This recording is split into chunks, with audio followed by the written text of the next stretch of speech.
Welcome to Class Act Coaching, a podcast for teachers and instructional coaches. This show is brought to you by the Southern Regional Education Board. At SREB, we believe every one of you deserves a coach. Whether you're inspiring students or guiding teachers, let our school improvement team be your coach this week. Hello, and welcome to Class Act Coaching, the podcast for both teachers and instructional coaches. I'm Ashley, and this week we have a special episode for you.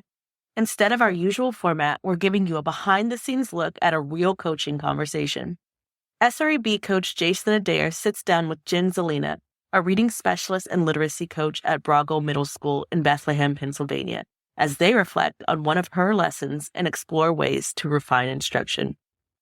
Jen has been working on an initiative called Microteaching, where teachers film and reflect on their own lessons to make small, impactful changes. In this episode, Jason helps Jen unpack a lesson she taught and explore ways to deepen student engagement. It's a powerful example of instructional coaching in action.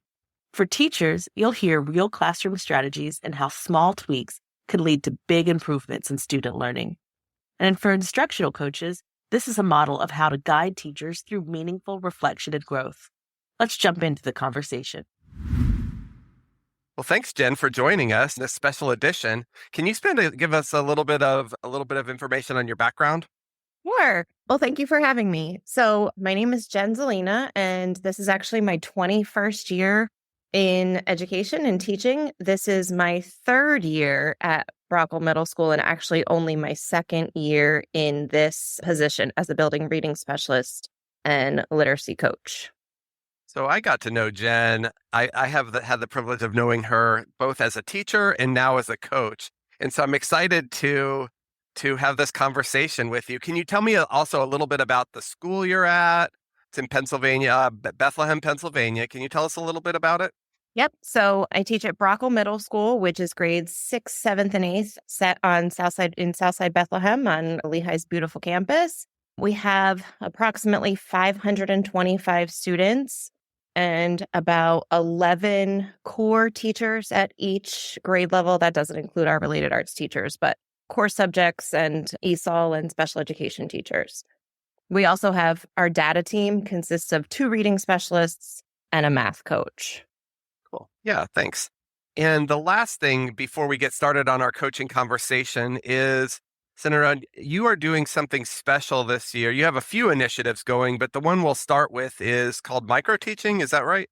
Yes, it is. So this idea kind of evolved over time. I actually had the privilege of attending the SREB Coaching for Change conference in May last year in Atlanta. And full disclosure, our school is on comprehensive school improvement. And we really needed to have some hard conversations about what type of things are in our control when it comes to our instructional practice. And we sat down, and an idea that came from the SREB conference was really reflecting and what tiny tweaks can we make as teachers that have a big impact on student learning. So we kind of, at the beginning of the year, with your support as our building coach, we looked at a lot of John Hattie's research and effect size. At the beginning of the year, we focused on teacher clarity.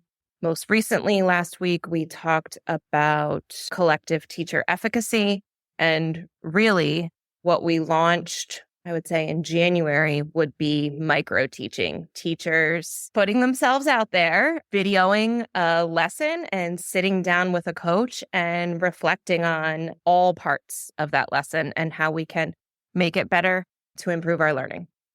Yeah, that's a vulnerable place to be. And the fact that you have teachers so willing to record themselves and reflect speaks to the buy-in that you have at Broughal to shift instruction and the work you're doing as coaching. So what's so cool about this microteaching is it really shows the buy-in that you have. It's a very vulnerable position for teachers to video themselves, and the fact that they're willing to do it and to reflect is an awesome reflection of the coaching that you're doing at Broughal. I hear that you had the unique opportunity to video yourself, and as a a role model, right? You want to micro teach too. So can you Yep. talk to me about that opportunity that you had to micro teach? And what was the lesson? Yeah. How did it go? What were your Yeah. thoughts? And if it's okay with you, I'll even take that back another step. So it was initially presented at a faculty meeting by our building principal, and how he presented the micro teaching and along with Hattie's research was he, who has a background in social studies and special education, he went into a math class and he taught and videoed a math lesson. And then at the faculty meeting, he presented the lesson and he allowed teachers to kind of reflect with him, the good, the bad, and the ugly. So What a cool yeah. What a cool principal action, right? Yeah, That's a great leadership yes. tool Brandon used to show that he's willing to be vulnerable too. Yep. So that really helped when it came to the buy-in and commitment. And, just thinking about the teachers that I was working with, micro teaching really wasn't at the front of my mind, but I was just kind of thinking, what would be a good lesson to micro teach? And Gina Kutz, the reading specialist on our data team who I work with, she has kind of been coining this term covert coaching. And I was like, well, I want it to be twofold, right? Like I want to be able to support the students. I want to get my micro teaching done, but I also want to be able to model some good strategies for this particular teacher. So that's kind of how my lesson came about. So I actually ended up teaching a 6th grade social studies lesson, and not really, my content, but I knew I wanted to do reading in the content areas. Building is big on implementing keys to literacy strategies. So I wanted to do that.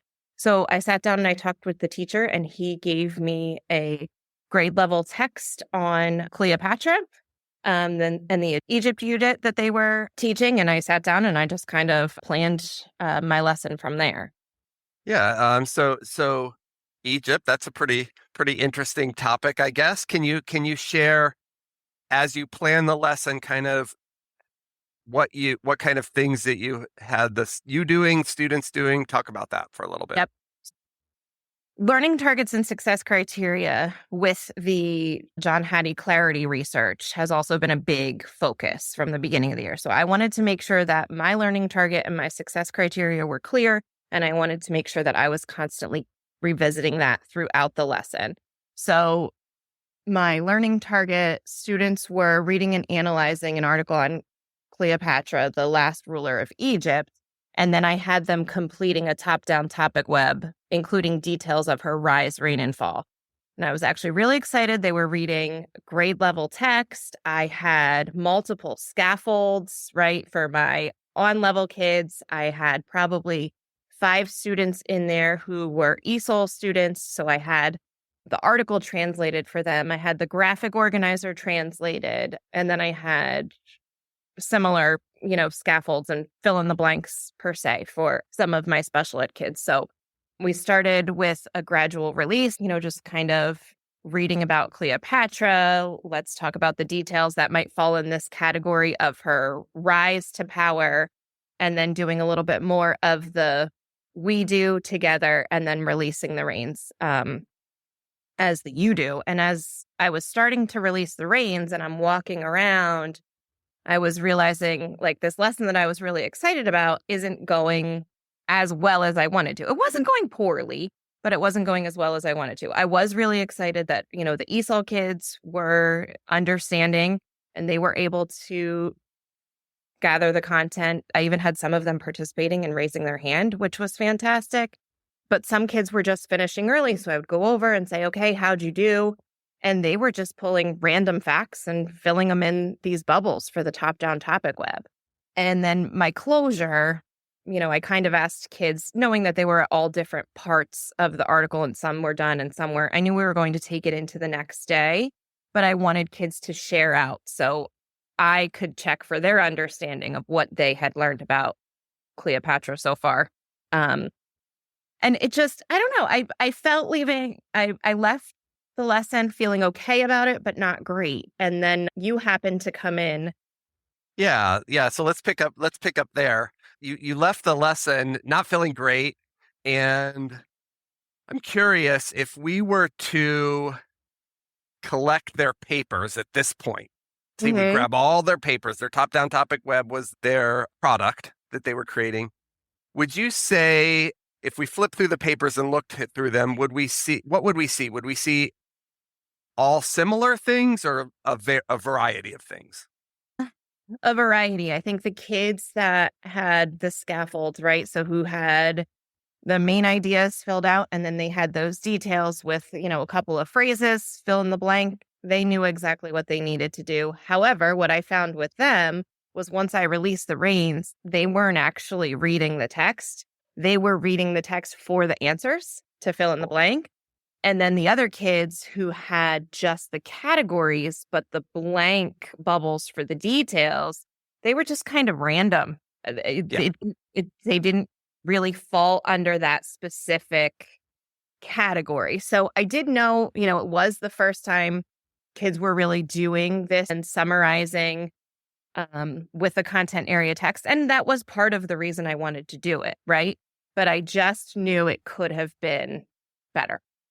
But they've been taught the mechanics of a top-down topic web, correct? Right. This is their first time applying it. And so, but correct me if I'm wrong, everybody in the classroom had the main idea and rise, rain, fall of Cleopatra, right? Those were their main categories. And then they were just filling in the details. I thought, let me give them the categories. And then reflecting after, I thought, you know what? Yeah. So this is my curiosity, right? And the question I asked you then, and I'm going to ask you now is what's the difference between a problem and an exercise? So what are your thoughts on that? The difference, and by problem, I mean not like solve this problem in math. I mean like in the real world, I've got a problem. Right. There's a solution. So, and I heard this a long time ago from a professional development provider, and I've remembered it ever since because I think it's so interesting. The person said a problem is something you don't already have a procedure for. And an exercise is something that you're repeating the same process over and over again. Personal trainers use exercises a lot. Coaches in sports use exercises a lot because they want to teach some mechanics. They want to teach you how to do a proper squat or how to do a pick and roll in basketball. But so we use gradual release for that. I do, we do, you do. And so the thing that I want us to think about as educators is lesson cycles. There are two competing lesson cycles in education. You mentioned earlier, gradual release. I do, we do, you do. And that is by far the prevailing lesson cycle. I can't think of a class I was in school. Now that's been a while ago. Wasn't taught using I do, we do, you do, or gradual release. The other one is exploration before formalization. And that is in science, you'll see it as a 5E lesson: engage, explore, explain, elaborate, and then evaluate. But we can use that strategy. And what I see here in your lesson is a mismatch between the lesson cycle and what you were looking for. And when we're exercising, like when you're teaching kids how to use a top-down topic web, the purpose of it, what it's for, that's a great time to exercise. I do, we do, you do. When you're asking students to utilize that in interesting ways, what that lesson cycle leads to is kids filling in the bubbles and not necessarily thinking. Would you say that's kind of what you saw? Yeah, exactly. I definitely wanted that deeper understanding, those higher levels of thinking. Yeah, I definitely should have used an exploration before formalization. Yeah. So then we talked about there's this cool, and the cool thing is we've talked about this book in our past, like last year or a couple of years ago when it came across but it's great to talk about something, but it's better in the moment to experience. It's that just in time versus just in case. Just in time. There's a book out there it's by Weston Kishnick, and it's called Atlas, A Roadmap for Engagement. And we talked about it before, but then it came out right now because my question is, how did you start the lesson? So I started the lesson with just a traditional warm-up. Actually, so in the article about Cleopatra, it talks a little bit about her alliance with Mark Antony, and the other one is Some other guy. Yeah. Yep. It's fleeting at the moment. Anyway, so there were conversations of an alliance. So the warm-up was just, what is an alliance? I wanted them to come in. I wanted them to get their binders out. I wanted them to get in their seats, and I wanted them to get started, right? I wanted to maximize time. Yeah. But, looking at the Atlas strategy, there's definitely other activities that I could have done to hook So them. let's talk that through a little bit, because lots of times, I mean, we all know as a teaching society, we've gotten better at knowing that we have to start the class with a warm-up. But that warm-up is so important. And the first A in Atlas stands for an attention getter. Weston Kishnick says that we really need to start our lessons with an attention getter. That's sometimes a video. It could be a picture, could be a story that you're going to tell, but it has to be something that gets the kids leaning in. So what's something that might work in this context? So one of the things I notice in this classroom is the kids are always out of their seats looking at the photographs or the artifacts around the classroom. And they're like, when are we going to talk about that? When do we get to do that? So I think what I would probably do is sit down and talk to the social studies teacher and maybe find a picture of Cleopatra. And we've also talked before about the magic paper, where you kind of use a blank paper or a manila folder like as a highlighter. And the picture is just up there, and you have kids look at it, and kids can come up and use the paper to kind of highlight different things that they notice or that they're wondering about. And with their conversations previously in the content on Egypt and pharaohs, maybe they would notice some of the tombs or her headdress or anything that might contribute to her royalty, or just see where that conversation goes to kind of build that background before we even get into the article. Yeah, so I love that. That's something visual. If you have a personal story, it's great, but it's hard to have a personal story in relationship to ancient Egypt, unless you've visited there or something like that. Right. Maybe you could share a personal picture. But if not, that picture or that video is a great attention getter. Then he moves to a transition. And this is where I love what you guys are doing with clarity, teacher clarity. This is right when we give our learning targets. Learning target and success criteria. Yeah, we've got them leaning in. They're like, oh, we're going to learn something about, the questioning the headdress, the tombs, whatever that picture has. They're leaning in. Now we're going to say, today we're going to, and this is your success criteria. So that's right where that clarity comes in. And it has more meaning because we've gotten their attention on something authentic and interesting. So then the lesson comes in. And I'm not somebody who is against gradual release of responsibility. If it needs to exist, this is right where it exists within the lesson. But for you. So what I think I would do, so I think this would actually be the perfect article that would serve a purpose for like a second read. So I would give the kids the articles, the kids have their highlighters, and I would just have them start reading. And, we practice reading and annotating. So they're reading about Cleopatra and they're highlighting any information that they think is essential, that contributes to her ruling, her as a pharaoh of Egypt, right? The last ruler of Egypt. And then after that first read, maybe they'll turn and talk to a partner. What details did you pull out? What did you think was interesting? And then I would draw their attention to the top-down topic web. This is like where the activity comes in, right? I would give them. So that next step. So the lesson is the first read. Yep. The activity is the top-down topic web. Yep. And I would actually probably have them go back in. All right, now let's do a second read, but really look at those annotations. And here's your blank top-down topic web. If you could take all of these details that you pulled out about Cleopatra and put them into 3 different categories to kind of summarize her as a ruler, what would those categories be?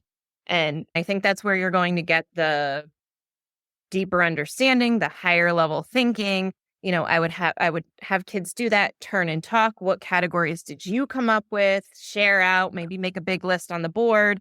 And then they can decide, okay, yeah, I really like those 3. Those are the ones I'm going to use for my top-down topic web. And now I'm going to go back in and pull the evidence that supports each category. I love that openness of what might those categories be, and allowing the kids to, or what could those categories be. Let the kids decide. Then you're starting to assess. You're getting a better assessment if the kids are able to break down versus you providing the categories, right? Yep. I ask this question in classrooms all the time, and I coach math teachers mainly. And I ask the question, who did all the math today? But I almost could change it to who did all the thinking today. Yeah. And I hope we're transferring the thinking to say, yeah, the real big idea is, can you take this article of information and break it down into 3 manageable chunks, 2 manageable chunks, 4 manageable chunks, so you can start to categorize the information you're taking in, correct? Yep. And so if they're seeing extra information that's not important, that's something I need to know as a teacher, versus are they able to come to those conclusions that the rise, rain, and fall. Yep. There could be other categories that we arrange this in that we didn't even think of as a teacher. Yeah, kids usually come up with better categories than we do too. I shouldn't, put them in those boxes. Right. I love that. And then the last S, so we had attention getter, then we have a transition, then we have a lesson and an activity. So that would have been the topic web. And then the summation is similar to what you did, right? But kids, that's easy. That, they can either take their top-down topic web and they can write a summary, or they can turn and talk to their partner and, orally give that summary. Yeah. I can put 2 groups together that had different top-down topic webs, and they can talk to each other. There's lots that's so open, but we're intentionally connecting the prior things that they learned so that students start to feel empowered. And I love that with this type of lesson, hopefully we're transferring ownership to the student. Yeah. Versus the student receiving the categories from us and just going through the motions. And I love your reflection. They weren't even reading the text, which is one of our big issues on standardized tests, is they see the questions at the end and they're like, they go question hunting instead of actually reading and digesting the text. Yep. And reflecting on this, whether it be in this same social studies class with a different pharaoh or god or goddess, or I'm already thinking about how to use the Atlas strategy, with a text coming up in an ELA classroom, I can just already envision the deeper understanding by using the exploration before formalization. Yeah. So I'd love to just take a moment now and shift gears, because we've been having a coach, Jason as coach, Jen as teacher. I'd love to hear how you could use this idea of your lesson as in microteaching, this discussion we had in your role as a coach, because this podcast, we really work, we have teachers and coaches who listen to this. So I'd love to hear how you're going to utilize this idea as a coach. So actually, I was a couple minutes late coming to our meeting here because I was in a content planning microteaching meeting with some of our science teachers. And how I've actually been starting those is having a conversation, kind of modeling how the meeting is going to run, but saying, so what we're going to do today is we're going to watch some excerpts from your lesson. It's totally based on the teacher's choice. And then we're going to reflect what went well, what we could change. Again, going back to what is something small that we can just make a little tiny tweak that'll have in our instruction that'll have a big impact on student learning. But I do start by telling them that I did my microteaching in a social studies class. I show them a little bit of my video, and then I explain exactly what my learning target and my success criteria and my plan was. And I tell them, reflecting, I would do that completely different. And the preparation isn't any different, right? So we're not talking about a ton of time to prepare. It's just a little bit of time sitting down, having a conversation with a colleague and realizing I'm going to approach this differently. And it's just going to have a big impact on the student learning. So I think, definitely you get some street cred, some credibility, with your colleagues by saying, I did this, right? And these were my results. And, reflecting on your lesson, what is one thing that you could do, differently? And we do see a lot of the gradual release, but especially now, you mentioned, our state testing. And at this time in the year, we want to be releasing the reins to the kids. And sometimes teachers are so concerned that if we release too early or, we're going to lose control. But, we talked also, I'm jumping all over a little bit here, but we talked about teacher efficacy and the belief that our kids can do it. And we need to show, that gradual release. I'm kind of hesitant, like, can my kids do it? I'm going to wait till they're definitely ready to release to them. That exploration before formalization, that's us saying, like, I know they can do it and I'm going to give them an opportunity to show me, and I'm going to facilitate, and I will be there, to support them as needed. And as I love what you said about control, because teachers aren't doing this out of the goal to harm kids or, Right, or to hold them in a little box. But there is this wrestle teachers go through between control and thinking almost. And as coaches, it's our job to accelerate their movement through, to say it's not about losing control. It's about assessing whether my kids can do it without me or they can't, because we're creating these false positives all the time when we hold their hand through it. The kids, Yep. We leave, everybody's top-down topic web looks perfect. Oh, this is so good. And then we release the reins and they can't do it. And that's because we need to continually provide them opportunities to do that. And in the lesson or the activity, if we need to pull it back at some point, we pull it back. Or if we need to pull a small group, we pull a small group. But we release the reins. And that's one of our roles as coaches. So I love that you are willing to be vulnerable and not pretend like we're perfect teachers, that we always have the perfect lesson as a coach. We don't. When I teach a lesson, some of it's good and some of it could be better. And that reflection, I love, you said, it builds credibility with you as a coach, that you're willing to go in, reflect, and do that. So I'm looking forward to hearing how this continues to grow the teachers at Broughal. And when you teach that next lesson, the Atlas way, or the exploration before formalization, we'd love to possibly have you back and have you share about a part 2 to this, about the difference in engagement you saw when using that exploration before formalization versus gradual release. Yeah, that would be great. And I'd love to, nudge some teachers to start using the Atlas model and, the exploration before formalization also. Yeah, I think that's a great, it's the second lesson cycle. Again, I'm not saying that gradual release of responsibility is bad.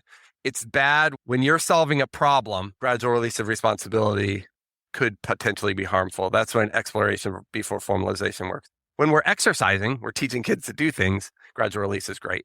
So thank you so much for joining us, Jen. We really appreciate your reflection and your vulnerability to share with a larger audience your experiences with microteaching. So thank you so much. Yeah, thank you. Thank you for listening to this episode of Class At Coaching, brought to you by the Southern Regional Education Board.